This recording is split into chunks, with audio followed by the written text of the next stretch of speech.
சீரியஸா ஒரு பிரச்சனை ஓடிட்டு இருக்கு. இவங்க ரெண்டு பேரும் அதாங்க நம்ம பாசிசமும் நம்ம பாயாசமும்.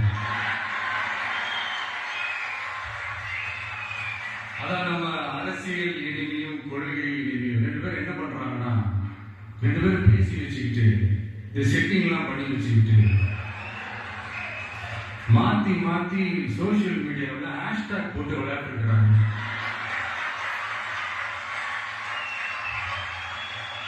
இங்க என்ன நடந்துகிட்டு இருக்கு? அதாவது இவங்க ரெண்டு பேரும் அடிச்சுக்கிற மாதிரி அடிச்சுப்பாங்களா? அதை நாங்க நம்பணும், மக்கள் நம்பணுமா? What bro, it's very wrong bro.